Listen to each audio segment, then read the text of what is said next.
の鼓動が消えかかるそれがオレンジャー熱い血流れる鋼の Welcome to the Super Sentai Brothers. This is the wrap-up episode of For Your Eyes Ohranger, the internet's best and only podcast dedicated to Chouriki Sentai Ohranger every week. For the last while, we have been watching... Yeah, it's been a minute. It's been a minute and a half. It's also very nice of you to say every week. That's definitely not true. Hey, listen, we're going to address that. It's the wrap-up episode. Most every week for the last year plus, we have been watching an episode of Chouriki Sentai Ohranger. We have been sharing our thoughts about it with you, the listeners. And this week, finally, we are talking about the whole series all at once. Mm-hmm. Welcome to this. Let me open up a cold bev real quick before we get rolling. And now the bev has been opened, Dave. Let's also open this discussion. Ohranger. What do you think? Well, okay. I actually feel a little bit bad because I feel like we sort of covered some of this stuff last week. And I do have some beef with Ohranger. And my beef with Ohranger is that they made me love it and now it's over. But like they only made me love it with enough time. Like Jetman, I loved it. And then the arc came to a close, and I said, yes, thank you, Jetman, for the memories. Ohranger, they made me love it, and then they stopped, but I didn't love it for long enough to like for the ending to be satisfying. Like now I care. Now I'm interested. Now I really want more Ohranger. Right. Okay, so let us then, if we're talking about Ohranger making us love it, and then being upset at it after that, why don't we talk about the things that we loved first and then the things that we are upset about afterwards? What do you like about Ohranger? Because there are things that we like about Ohranger. Yeah, there definitely are things that I really like about Ohranger. So, first thing I love about Ohranger, I think Ohranger had a fantastic supporting cast. Yes. Between the Chief, who was fantastic. He's not... Man, those last two episodes, it might be the Chief and the Chief. Like that's a pretty close to a dead heat at this point for me. When the Chief in Ohranger was really at his full stride, he was as good of a character as the Chief from Jetman. The problem is that we got the Chief from Jetman in basically every episode of Jetman. Yeah, we got the Chief from Ohranger doing that level of work maybe 6 episodes out of the whole year. Yeah, that is true. That is true. But he also, man, he just had so many great old man moments that I really dug it. Like at the end when Princess Multiwa is trying to use her hypnosis, and he just says like, I'm too old for that to work on me. Like I don't care. All I love is justice or whatever it was. Like that was an amazing moment. Gunmagin is incredible. Okay. Before we move on from the Chief, can we talk about the Chief for a minute first? Yeah, absolutely. Yes. Okay. Here is a thing that I want to talk about with this Chief. Is that, as we have discussed previously, the actor who played the Chief this year, he was one of the Rangers from the very first season, Go Ranger.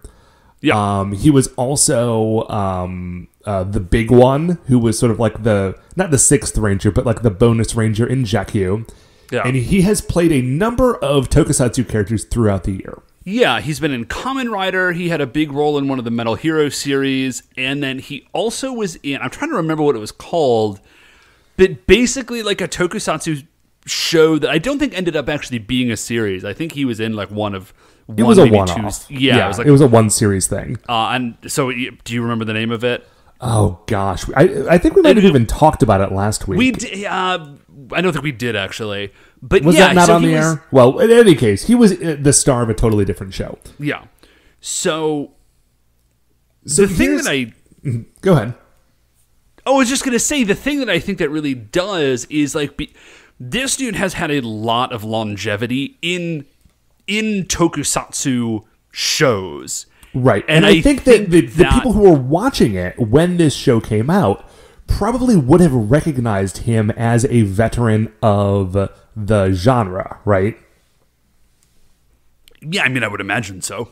Or at least some people who were watching it were. It kind of makes me wonder, and I realize I interrupted you, but I'm going to finish this thought real quick. It kind of makes me wonder if it is kind of like, do you remember, it was like the last episode of the Matt Smith run of Doctor Who.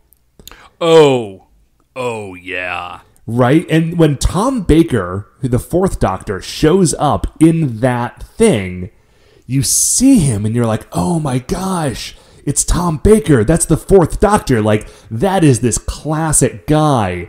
And there's so much sort of emotional resonance around just seeing that actor that even though his part is relatively minor... But it's so good. Like, oh my gosh. It feels so significant. I kind of wonder if anyone watching Ohranger at the time had a similar feel about the Chief in this show. You know what I mean?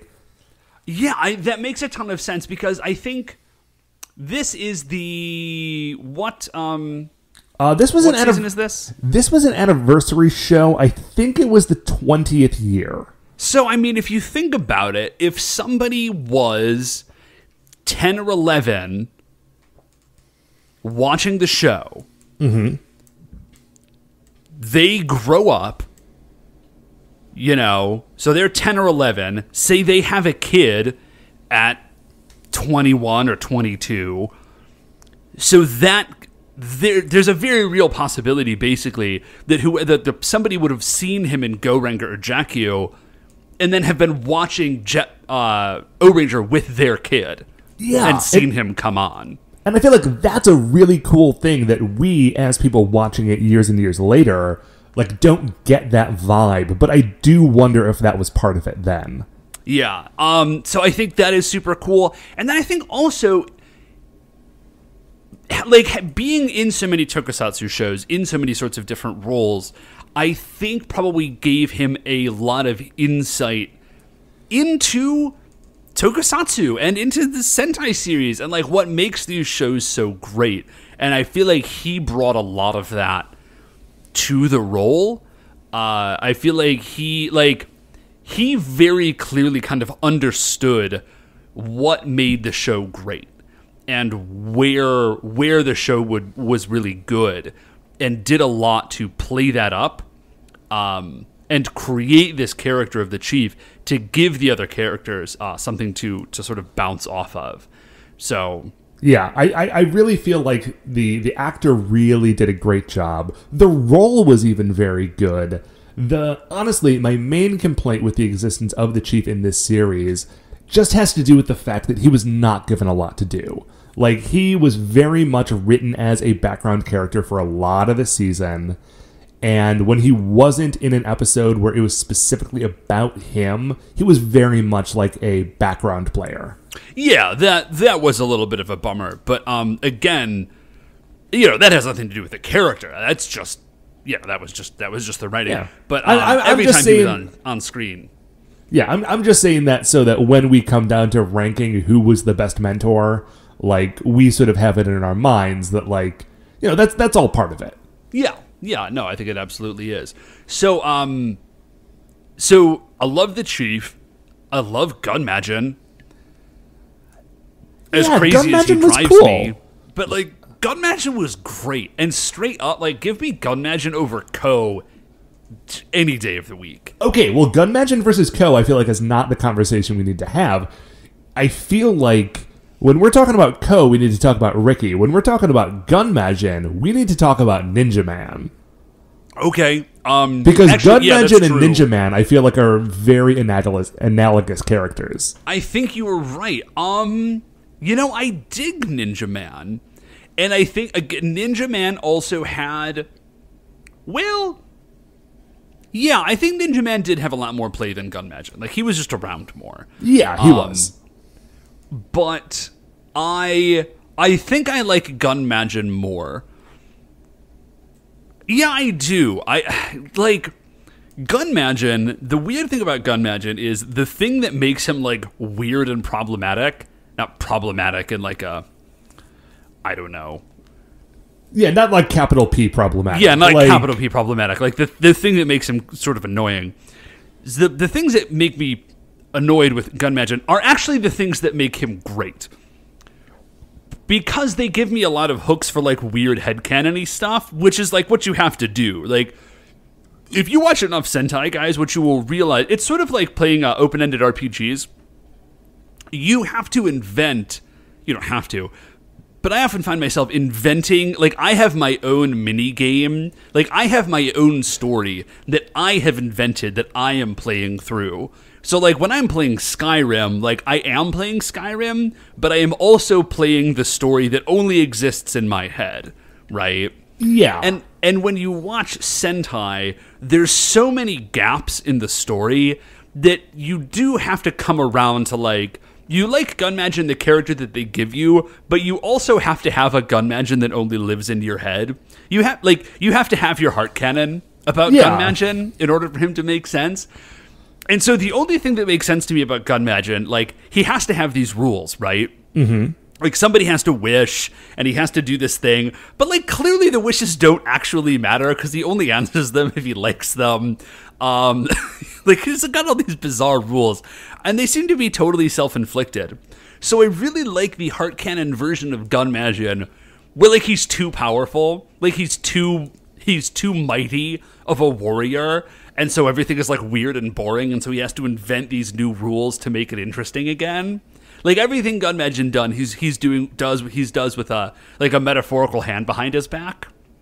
Yeah, it does kind of feel as though the version of Gunmagin that we get in Ohranger is the adolescent stage of a character that when it was a child was Ninja Man. Right? Because Ninja Man also has all of this crazy power, and it just got him into trouble all the time because he had no restraint, and he would just go, like, running off the handle to do whatever seemed right to him in the moment.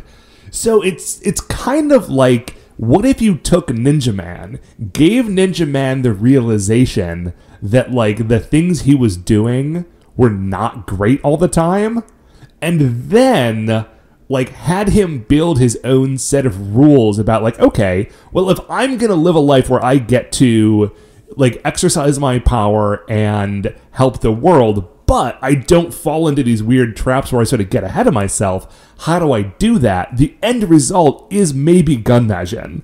So does it go, like, Ninja Man? Is, like, the Poke evolution here, like, Ninja Man, Gunmagin, Kakure Daishogun? Like, is that... Yeah, I think maybe, because by the time you get to Kakure Daishogun, like, that's another giant robot with autonomy. And, you know, maybe not all of its decisions are the best, but generally speaking, it has matured to the point where it can really sort of direct the action and move in a way that is beneficial towards humanity. Yeah, so, yeah, I do. I really, really dig Gunmagin, and I do. As much as I did like Ninja Man, I think I like Gunmagin... more. He is, like, he's just so buck wild of a character. And I like he sort of shifts from being an antagonist to a protagonist to sort of like a weird ancillary character. I like his look. I dig that he's got a very Roman sort of vibe. I think that's very fun. Yeah, his look really does lend... It plays in very much to the sort of, like, ancient civilization feel of the show, because his look is kind of a mix between Greco and Roman, but when he's just his, like, little, like, head statue, it is kind of like a tiny Easter Island statue. Mm-hmm. Yeah, he's just, I don't know, he's got a lot going for him. I dig his sword, I dig his elemental techniques. I really like the voice actor that plays him. Mm-hmm. Oh, the voice actor is great. I know that if you've only listened to our show and have not actually watched Ohranger, that is not something that is going to resonate with you. But if you ever watch an episode with Gunmagin in it, like, he's got this, like, big, booming, corny voice that really works. And honestly, like, okay, we are going to circle around to it. What I was saying earlier about how Gunmagin really ties into, like, the ancient civilization thing pretty well, That is something that the show really drops the ball on. And so it was nice to get a little bit of it sort of in the later part of the season. Okay, yeah, let's there's a couple other things that I did really dig about the show. Okay, well, I'll tell you what. Let's try to have some sort of structure to this, because I feel like I want to talk about the show as a unit sort of at the end, right? Okay, yeah, so, for sure. So let's build to that. We've talked about Gunmajin. Another ally, or the other allies that we can talk about are Ricky and Doran. Okay, yeah. So Ricky and Doran are very cool and were completely wasted in this show, right? Yeah, can we agree on that? Yeah, totally wasted. There was like a million other things they could have done with them that they didn't do. Yeah, Ricky is awesome and amazing, and he's great. And so here's the thing that bums me out about Ricky. I feel like there is a lot more play that they could have had with the fact that Ricky is like very definitely the strongest ranger, but is also a kid.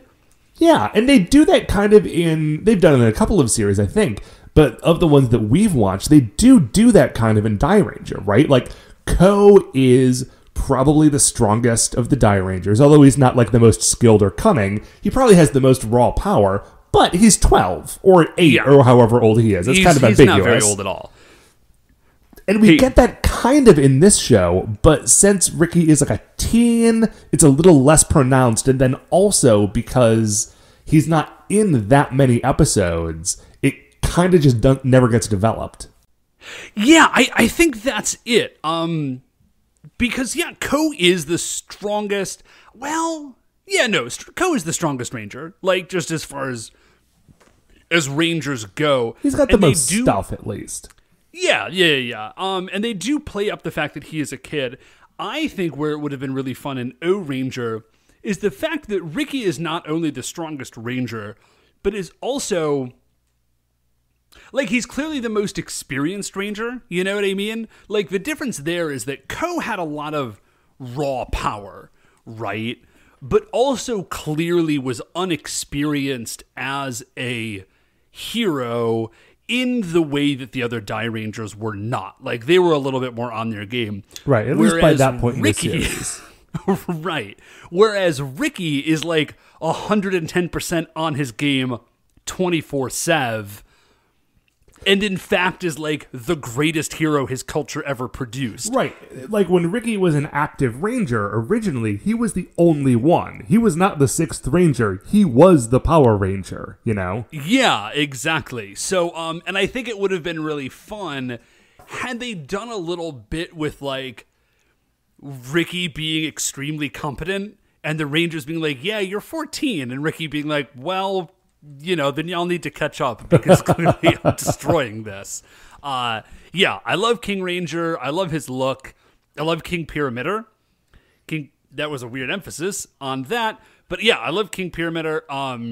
I like that he's so absurdly gigantic. I do like that a lot. I never want to stop talking about it. The forced perspective shot where you see the already gigantic, like building-sized monsters cowering in terror before, like, the ludicrous size of King Pyramider. Yeah, I think the only thing we've ever seen that is on a larger scale than King Pyramider is what was that big dragon from Die Ranger? I wanted to say Dyrano, but that's not it. It's Troll, like the dragon that comes from outer space to judge the world. Yeah. Yeah, I can't remember. Anyway, it's like that thing was bigger. Arashem the Dragon is what it's called. Yeah, but thank you for that Celestials joke. But that was that's the only thing we've ever seen that's bigger than King Pyramider. It's very large and very good. Yeah. And it's like you get to see inside of it sometimes. There's like these weird hallways and stairwells that are like floating in limbo, and it like exists in sort of a subspace. It's great. I really wish we would have gotten more of it. King Pyramider is buck wild. Do you think my only beef with King Pyramider is, and I get this because, like, how would you combine with something that large? Is that the combination, quote unquote, is like all the other Zords just like park inside it, and I think that's kind of lame. But aside from that, I dig it. I have always thought it was kind of lame until this very second when I remembered something, which is that the Ole Bazooka the way they work is they open it up and they each put inside that big crystal, and then they close it, and then they use it to fire. And King Parameter in his battle mode kind of works in the same way. He has slots in the back. That's actually a very good point. I don't know if that's on purpose, but I'm going to choose that it is because it makes it work a lot better for me. So, having finished speaking about Ricky, now we have to talk about Doran, which is a sort of a weird conversation, I think. Yeah, okay. Talking about Doran is very strange because... Okay, so I get that Ricky is 14. Like, that's fine. Sure. Because, you know, it's like, all right, you are like a weird Power Ranger savant. Like, great job. You are your culture's, like, greatest warrior and trusted to not control, but, like, to safeguard Doran. But, like, you're still a kid. Rat. Great job. Good for you. Here's where Doran gets really weird. And it only got weird in the last 2 episodes. Because originally, my assumption is that Doran was a 12-year-old girl that for, like, whatever reason, you know, she's, like, the chosen one, and she was the one who should never fight. Right. And she was, like, the last survivor of the Doran Society, when it was, like, okay, she was named after it, like, whatever. But she's just, like, she is, in fact, like a 12-year-old girl, however old she's supposed to be. Yeah, I genuinely thought, as we were going through the series, not that she was a special Doran, but that she was the only one of the Doran from the early civilization that hadn't been killed. Like, she was just what was left. Right. So that all made sense with the idea that, because the way she acts, like, she just acts like a kid, which, cool, right? That makes sense. She's a kid. Except now it turns out that she's not. She's like an immortal energy life catalyst from another dimension, potentially? Yeah, and she doesn't, like, she's not young and she's not very old. She's ageless, right? So, like... Right. But ageless in a way that is still definitely 10. Yes, it's very weird. Like, had they made her look 10 and given her dialogue... And, like, we get a little bit of it, where she says, like, oh, Rangers, you have, like, a great power inside you, and it's your heart, and you need to, like, do all of this stuff, and, like, then you'll be victorious. There's a little bit of, like, ancient wisdom in there, but it does throw, like, a really weird cast on what was originally perceived, to me at least, as, like, very innocent childhood frolicking, where it's, like, Ricky and Doran, like, oh, hey, Ricky and Doran together again, like, happy children. Great job. Yeah. Okay, so when we were setting up to do this episode, I asked our followers on Twitter, like, hey, if you have any questions about the series or what we thought about it, let us know. And I'm going to bring one of them up. I was going to save them all to the end, but this one I think I want to talk about now. This is from... at Ahoy I'm Parker, and the question is, he says, I personally felt that Ricky was a wasted opportunity, seeing as he was barely around. What changes would you have made to possibly improve Ricky and his relation to the team? So, here is what I am thinking would have been better for me, at least. Sure, I feel like I actually kind of already answered that question. Okay, well, you've already sort of answered it for Ricky, but Ricky and Doran go hand in hand, and this is how I would have made Doran work better for me.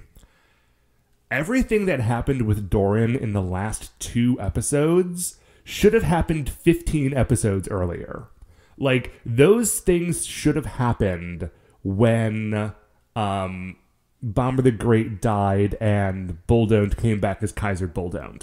Like, when all of that stuff happened, that's when we should have gotten the background information on Doran, and then we could have gone into, like, the last part of the series talking about, like, the force of the earth and nature versus the force of this machine empire in a way that sort of would have made sense. But instead what we got is we just replaced one robot with a different robot, and at the very last minute we found out what was happening with Doran.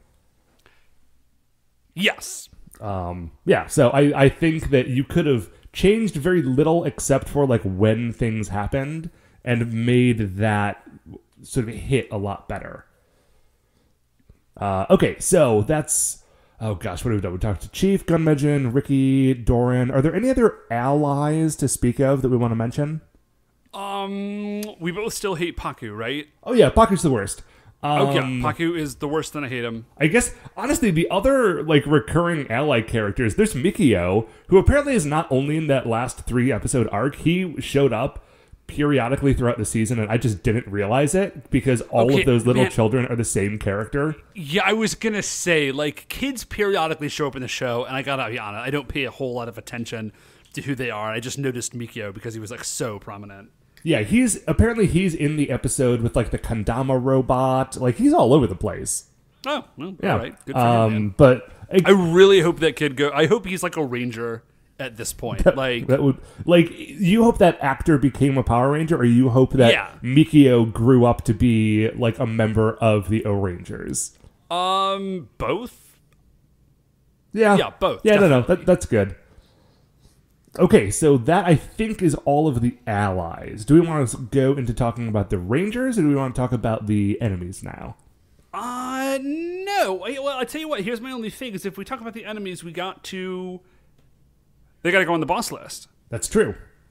Yeah. Yeah, let's talk about the enemies, just for a minute. Okay, well, let's pull up the Creature Royale.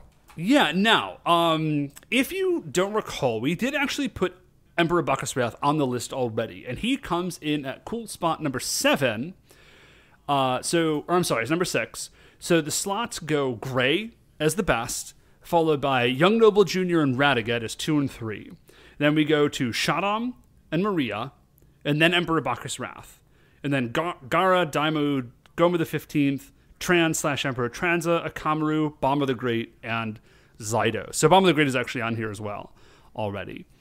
So really, who we got to talk about is we got to talk about Empress Hysteria, Dowager Empress Hysteria, Empress Multiwa, and of course Prince/Kaiser Buldone. Yes. Quick question: I think the answer is no, but does Prince Buldone and Kaiser Buldone, do they have separate slots on the board? I think that we have established precedent that they do not, because Tran and Tranza fill the same slot here. Okay, yeah, no, I was going to say, I think not. I felt like we should at least briefly address the question. Yeah, and that is, I think, actually why they are as low as they are on the list. If it was just Tranza, he would have been higher, but if it was just Tran, he would have been near the bottom.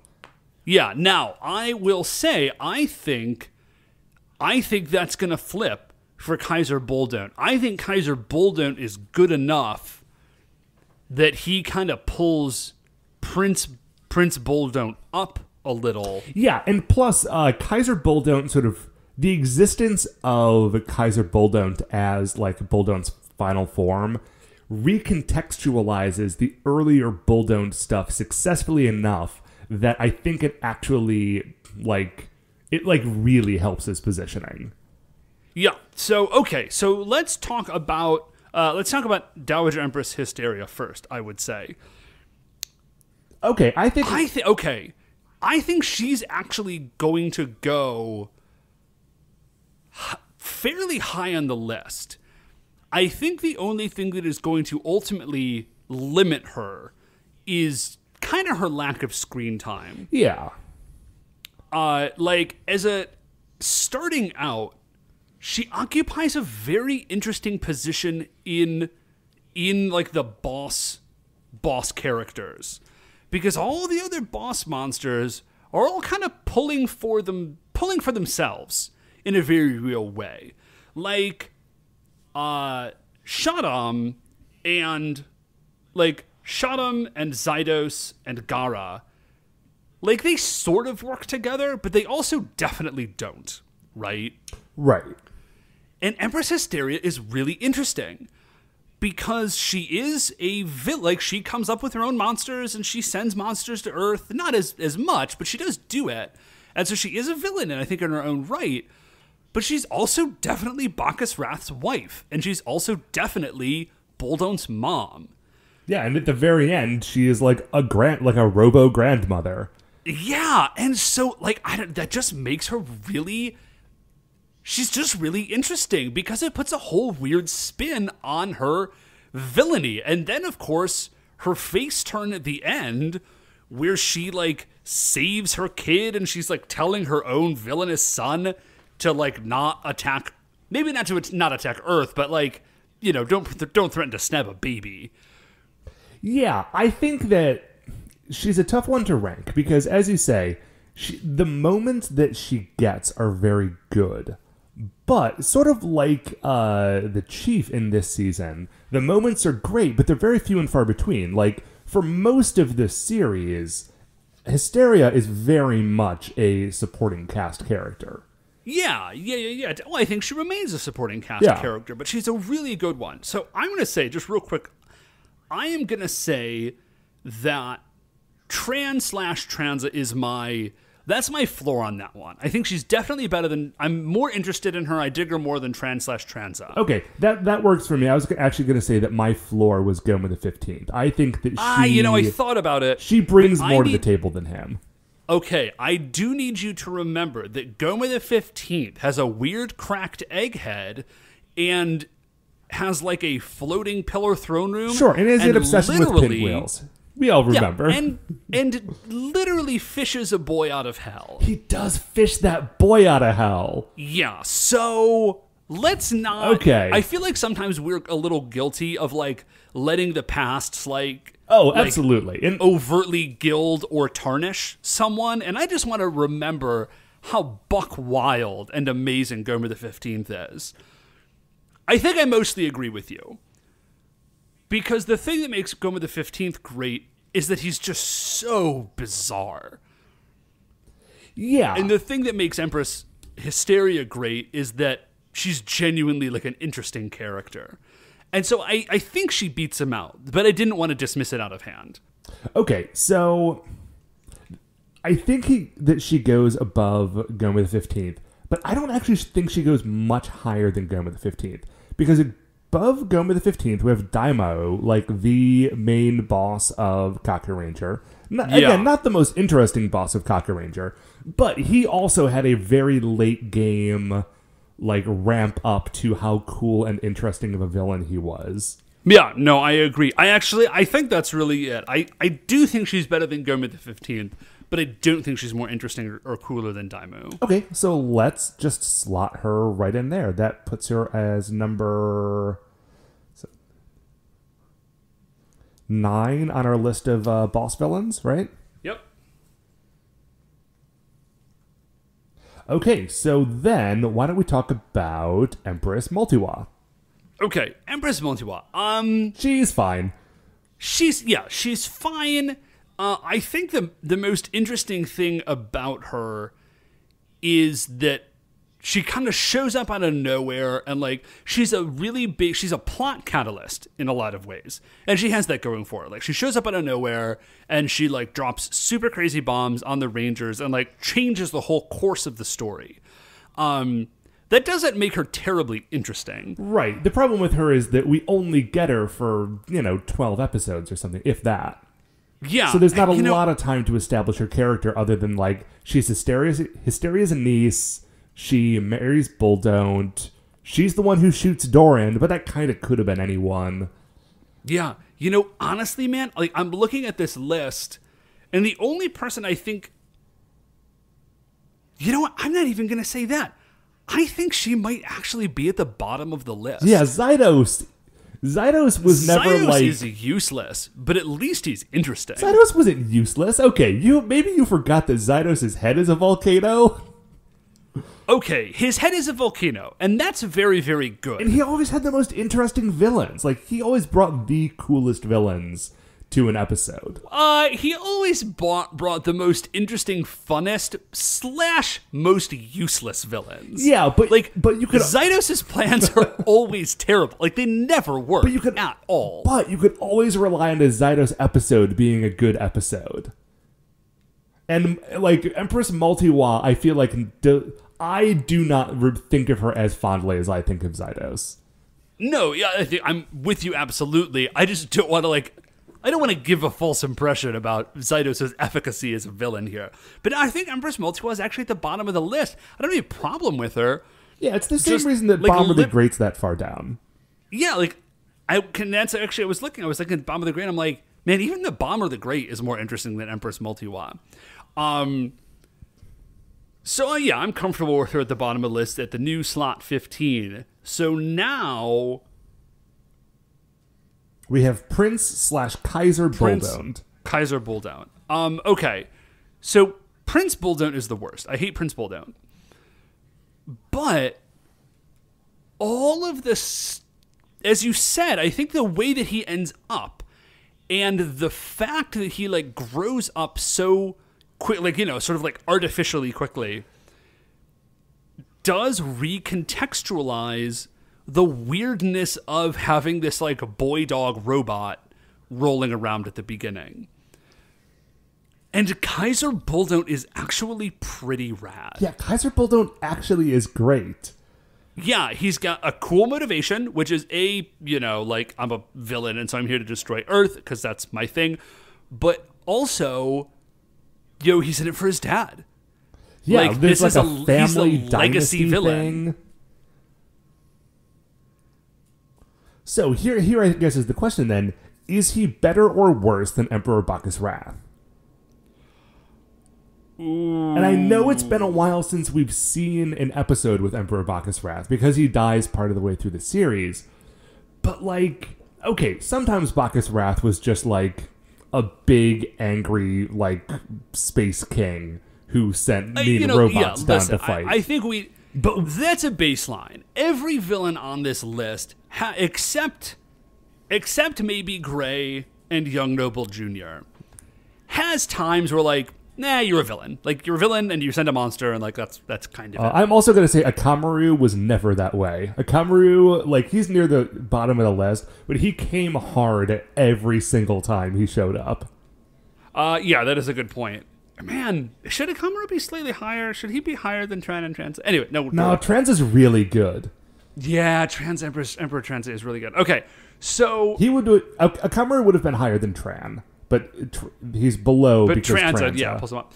So there are times where Bacchus Wrath is just a villain, but he has a, like, in his own twisted way, he has a righteousness, maybe, or like not righteous, but like a justifiable indignation and desire for revenge. Right, like when the Vyram show up to Earth, like, you know, the only reason they want to destroy Earth is because they want to destroy things. Like, that's what the Vyram does. They conquer.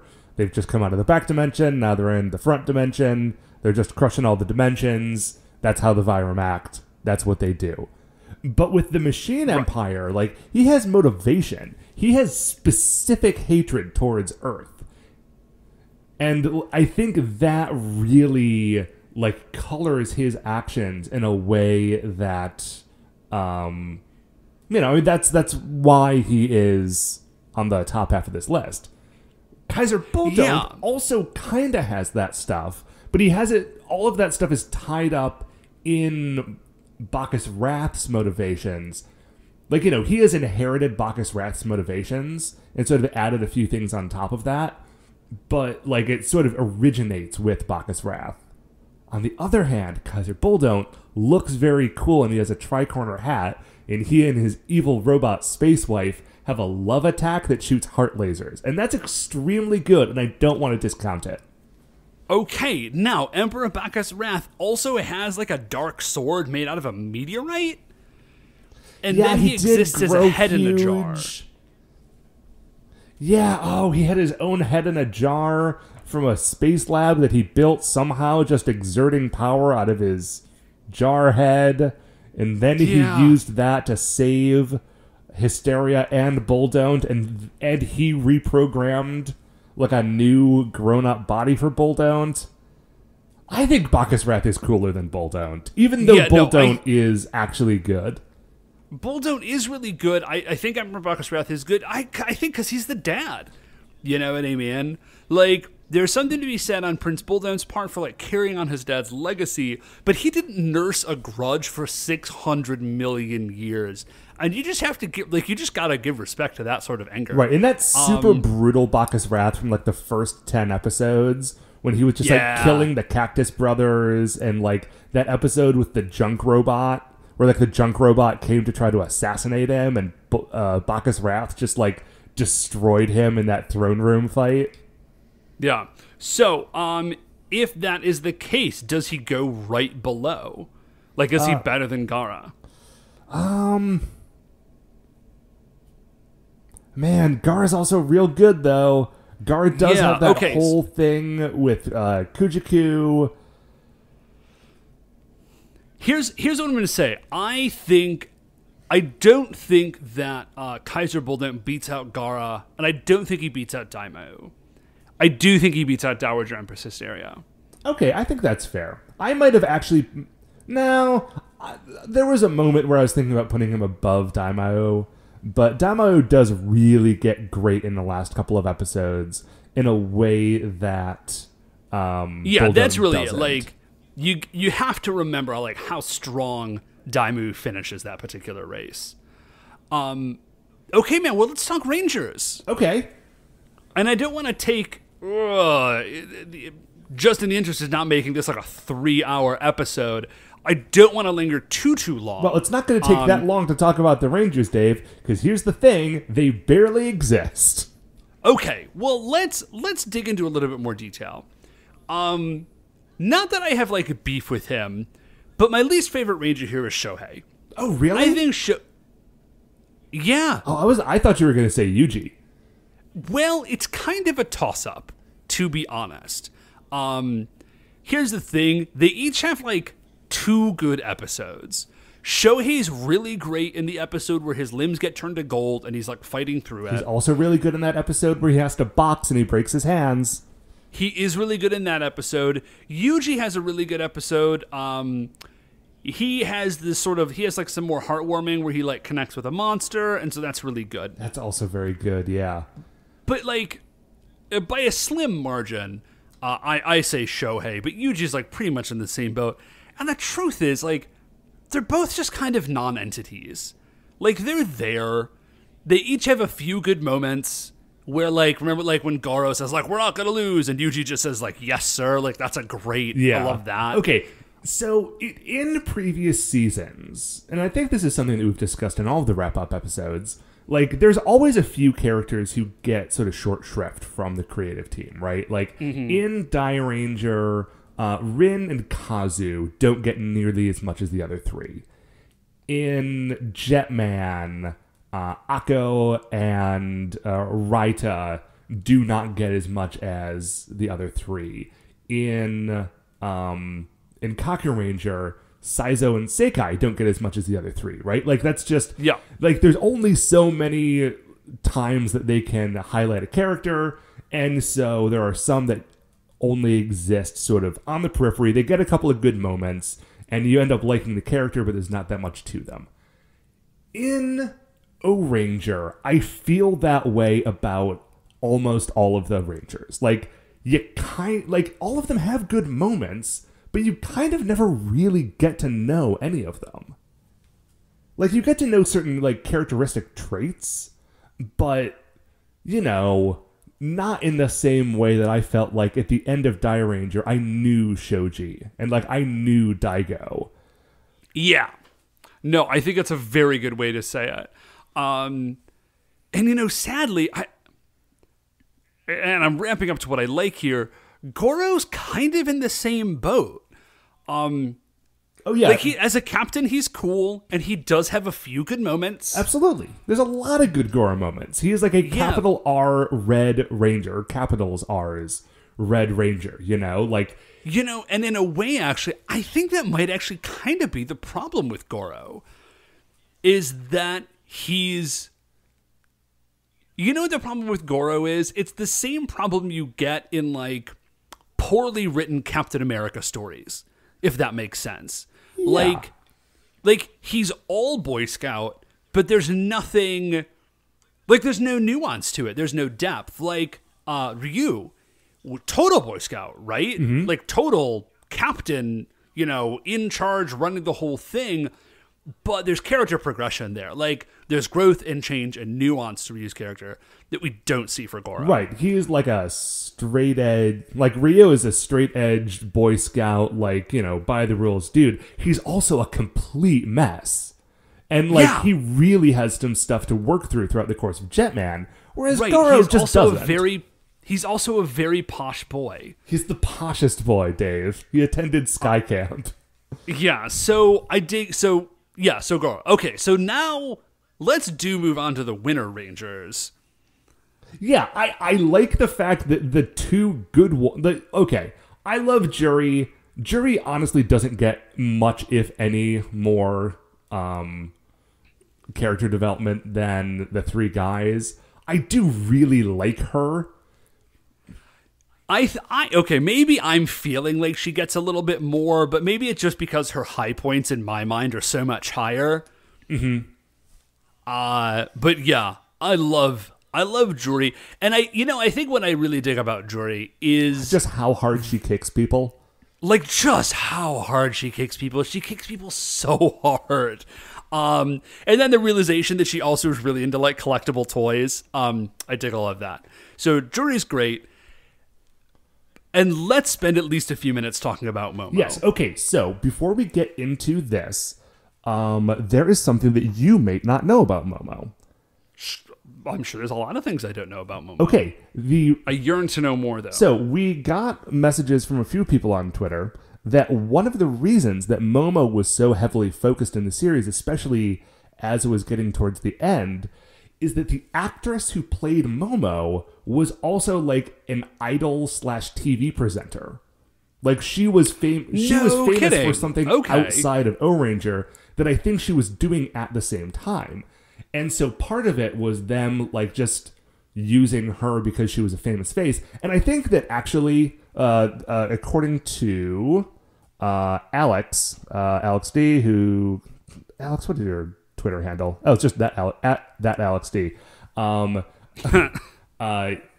Alex said that apparently at some point in interviews later, the guy who played the chief said that the actress was actually kind of like a pain to work with about that sort of thing, that she was a little insistent that she got more screen time. Well, I didn't need to know that, but okay. Well, honestly, like, that might be a shame, but even if that is the case... But it works for us, because we do get more Momo. Yeah, what we got out of it is that there is one character in this show that we actually got to know, kind of. And what we got in that character was someone I really liked. Yeah, so I'm trying to, like, kind of put my finger on like what it is about Momo that I dig so much. And I'm gonna quote friend of the show Shannon Maynor when she talks about like the best Pink Rangers, and I think Momo is a really good example of this.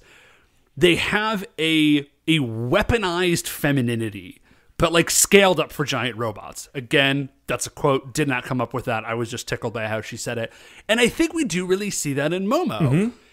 She is in a way that I kind of often expect maybe a Red Ranger to be, but not with the same flavor. Momo really feels like the beating heart of this team in a lot of ways. Yeah. And in a sort of a real come behind way, because in the first, like, maybe third of the series, she might even be the least featured character. Is that true? Maybe I'm just remembering it weirdly. No, because up until her first kind of feature episode with the weird, like, not time traveler, but like time warpy, the guy illusionist guy who made like a weird illusion dimension, and he wore a Napoleon costume. Like we really didn't see much of Momo kind of at all. I think she was there, obviously, but not in the same way that she did in the sort of latter half of the series. She's also the only person we ever really got any backstory from. Like, maybe it was only just that one episode, but... Okay, here's another opportunity to ask one of these Twitter questions. So another one of the questions from Peter Melling at pmel2293 on Twitter. He asked a few things, but the one I want to mention specifically is he wanted to know what steps we would have taken to have better developed the heroes. He's asking specifically about Yuji and Juri, but I think that what I'm going to say sort of applies to all of them, which is that we got a little bit of background on Momo. Everyone else, really the only thing we know about their background is that they were all in the military together, right? Or at least the four of them, other than Goro, were all in the military together. But even that, like, it's mentioned in the first episode, but you never really get anything out of that. So what I would have loved to have seen is a few more episodes talking about, like, you know, who these people are, where they came from, how they got to be that way. But I would have loved to have had a few episodes that really had callbacks to, like, earlier missions that they had worked on together before they were Ohrangers, and like how their relationships developed. Because since they all came in together, there was no need for the writers to say, like, okay, well then these people need to get to know each other. Like, no, they already know each other. Like, that's the whole thing, which on one hand is great, like, because, you know, it really gives you an opportunity to just hit the ground running. But on the other hand, now that I'm looking at the series sort of in retrospect, I feel like that was a missed opportunity, you know? Yeah, no, I agree with you. I think that is the biggest thing, and it's sort of what we've talked about in the last couple of minutes, is that we just don't really know who these characters are beyond they've got heart, and they're Ohrangers, and they're here to save people, and, you know, like, Juri likes toys. Right. Like, beyond that, like, we just don't have any real insight into who they are. And so it just makes it hard to get traction on it. Like, yeah, I feel a little bit bad talking about Jetman. Okay, let me talk about Kakuranger. Yeah, because Kakuranger also really lets us know who most of these people are. Yeah, like, I won't talk about Jetman for once. Like, Kakuranger, you know, like, Tsuruhime. Like, we really know what's up with Tsuruhime, right? Right, we know. She's from an Asian ninja family. Like, we know who her dad is. She's got these two adopted brothers that turn into dogs. Yeah, right? Like, we know her, like, surrogate father, butler, Alfred figure. And then for, like, Jiraiya, we know all about Jiraiya's family. We know about his life growing up in America. We know about his dad's best friend who betrayed him and, like, murdered him because he was working for, like, a secret monster lord of assassins. Like, we got a lot of stuff on these characters. Whereas Shohei... Yeah. I don't know anything about Shohei. I know I like Shohei because the actor is very good at making good facial expressions. That's what I know about Shohei. Yeah, or, like, we could go back to... Like, we could go back to Dairanger even, and, like... Ryo, like, we don't know a ton about him, but, like, I know that dude wants to be make the world's greatest dumplings. I know that. Yeah, I know he's got a sister. I know that, like, he's got a whole messed up family situation, and his dad is Darth Vader. We do know a lot about his past, because his dad is Darth Vader. I did forget about that briefly. You know, but yeah, like, Daigo falls in love with Kujiku, and he works in a pet shop, and, like, you know, there's all these things that I know about these characters, and in Ohranger, I never got any of it. Which is not to say that I didn't enjoy watching them do their thing, but at the end of the show, looking back on it, like, that ultimately is what is going to hurt it in our sort of final rankings the most, is that most of the character development that happened in this show happened with the Baranoia Empire. Yeah. All right, I guess that's sort of our... I think that's the answer to that question is, like, I just want to know who more of these characters. Okay, so we've talked about all the characters. How do you like, Dave? I know that very often you are in it for the giant robots. How do you like these giant robots? Okay, I do really like these giant robots. Ultimately, I will say, what bums me out about the giant robots here is that I feel like they take a step back in terms of coolness. I feel like Ohranger Robo is a much cooler robot than O Blocker. Oh, really? I feel the opposite. I think O Blocker is actually very cool. Like, O Blocker is cool, but O Blocker's theme is shapes. And that's... I like the fact that he has two swords. Like, that's cool. And I like the fact that he has a giant star head. That's cool. But aside from that, like, O Blocker's thing is that he's shapes. Yeah, and that's kind of lame to me. Like, Ohranger Robo is made out of a combination of, like, 5 mythical beasts, and he's got, like, interchangeable heads that all do different things. Yeah. I think Ohranger Robo is a cooler robot. I think they should have started with O Blocker as shape robots and then moved into Ohranger Robo as the finisher. I think the individual robots that make up Ohranger Robo are way cooler than the O Blocker, like, individual robots. But I just think that the design of O Blocker is, like, really slick, and it looks very different than other Megazords in other series in a way that really appeals to me. Well, I do dig... Okay, like I said, I do like his giant star head. Tackle Boy is fun. I like that he's a wheel. I personally feel like... I feel like he's sort of a rehash of Tetra Boy. Yeah. But I like Tetra Boy a little bit more. So as much as I like the idea of Tackle Boy, he's not huge for me. I love Red Puncher. Red Puncher is in my top robots ever, I think. I like Red Puncher. I would not have thought to put him that high on the list, but he is very cool.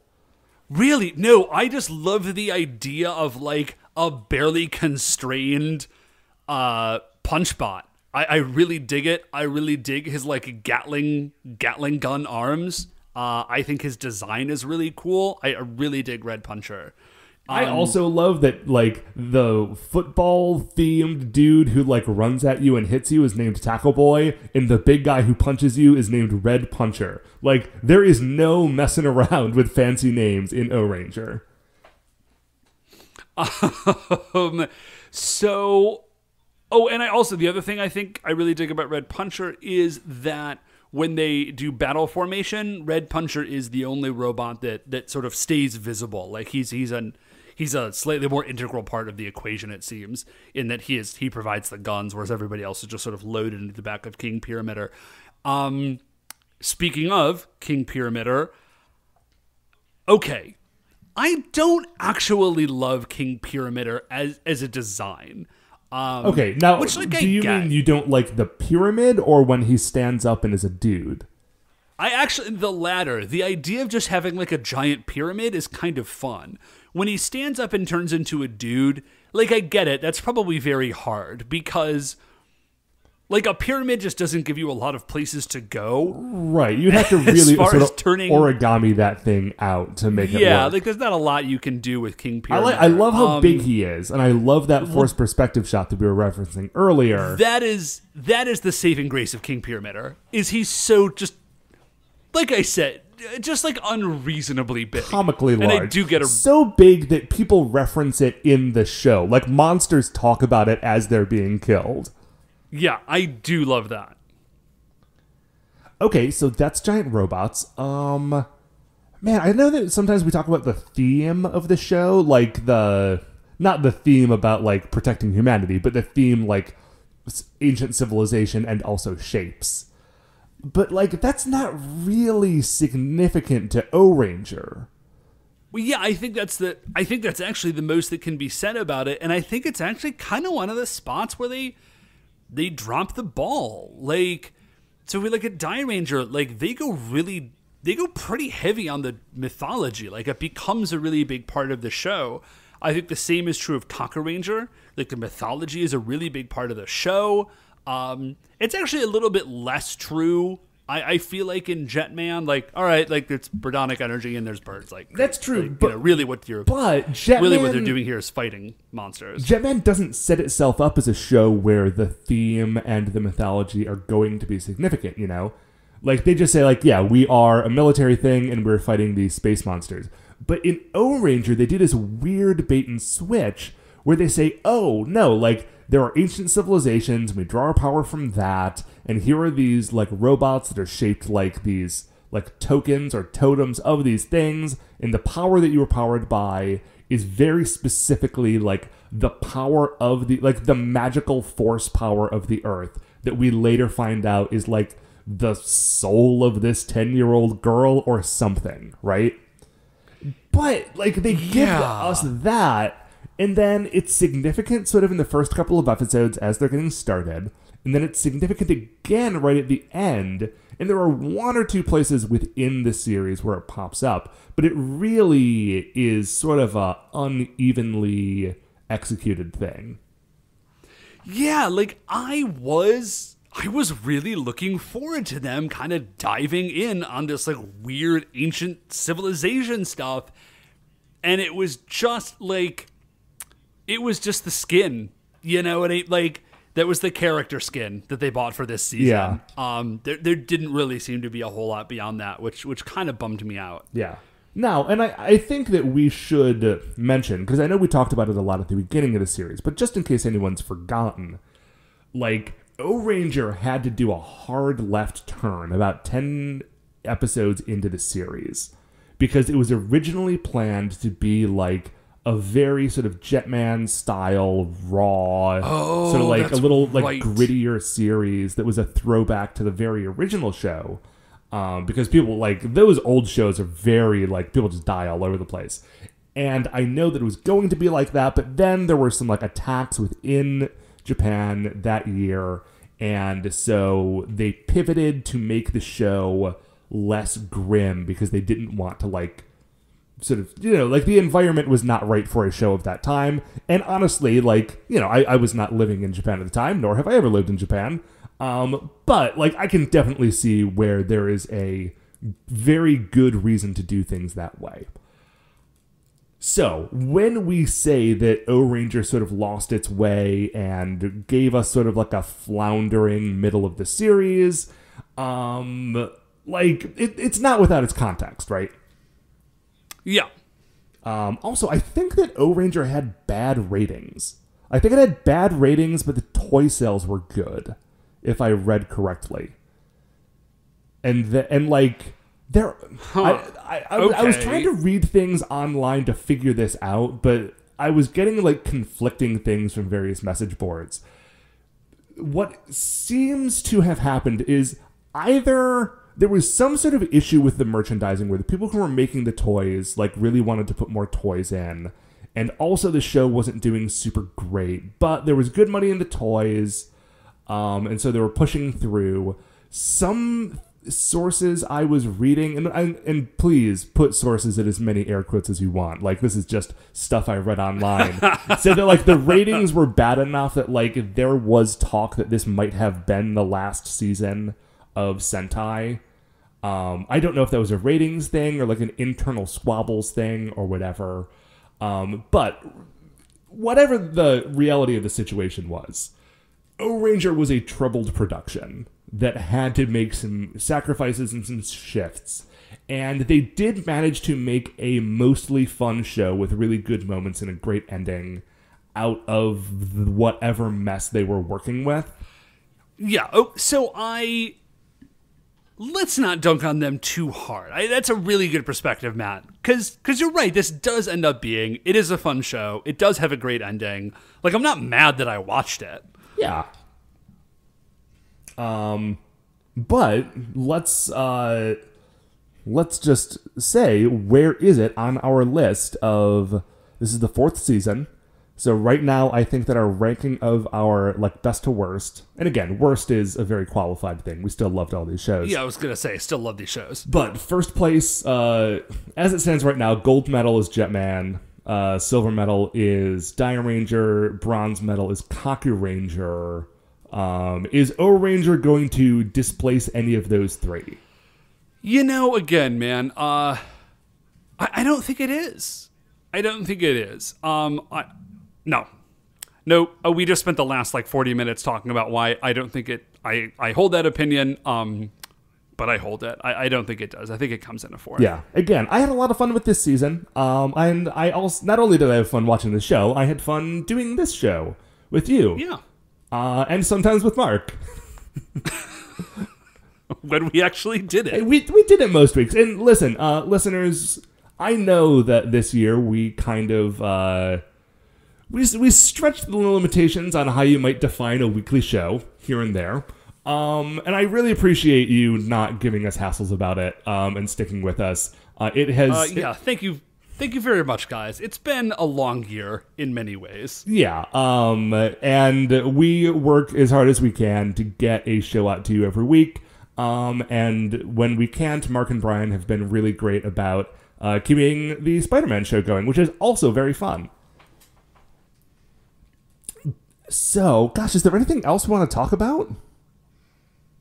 I feel like we got more questions than the ones I mentioned, but a lot of them were sort of along the same lines. Like, when did you first begin to like Momo? What would you have done to sort of change things around? At what point did you sort of stop liking Jury as much and start liking Momo more? I feel like we kind of all discussed a lot of that. I never stopped stuff. liking Jury, but... Oh yeah, I always kept loving Jury. There was just less to talk about with her because she was featured less.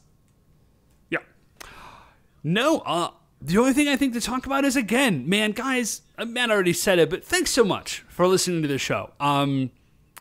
We really dig that you dig it, and that we have such cool people that listen to our show and engage and to chat with us on Twitter, and I don't know. It means a lot. Like, we dig doing the show. It's fun to talk to my brother for an hour or two each week, and we both really like Sentai, obviously. But it's cool to put a thing out and people enjoy it and tell us they enjoy it, and that it's a fun part of their week, and that means a lot to us. So thanks a lot for listening. Yeah, absolutely. So speaking of us loving Sentai, this is going to do it for Your Eyes Ohranger, but it is not going to do it for the Super Sentai Brothers, because the Super Sentai Brothers will return next season. We are watching, and I've mentioned this a few times on Twitter, but if you're not on there, A, good for you, but B, we are going to be watching Car Ranger. Car Ranger is coming up next. That is going to be Season 5 of the Super Sentai Brothers. We're really looking forward to it. Car Ranger is very wild. It is I don't want to say too much about it, except I will say this. It is a Sentai series that is also kind of a self-parody of Sentai series. Well, I'm very much looking forward to that. Yeah, man. They got car magic from space. It's going to be rad. But other than that, I think we are done here. Is that true? I think it is. Well, in that case, that is finally going to do it for Your Eyes Ohranger. Before we finish up here, I'd just like to remind you all that you can email the show at supersentaibrothers@gmail.com if you want to get any updates on future episodes or future seasons. You can check us out on Twitter at Super Sentai Bros. If you like the show, please remember that shining in the iTunes review section, there are 5 stars. Rate, review, subscribe on Apple Podcasts or wherever it is that you get the show. I know we're on a couple of different platforms. That's what's going to help new people find it. Super Sentai Brothers are a production of Retrograde Orbit Radio. Specifically, producer Mark has done great work again this year, and as always, we do thank him. Once again, we are the Super Sentai Brothers. I'm Matt. I'm Dave. And we'll see you next season for the greatest show on Earth.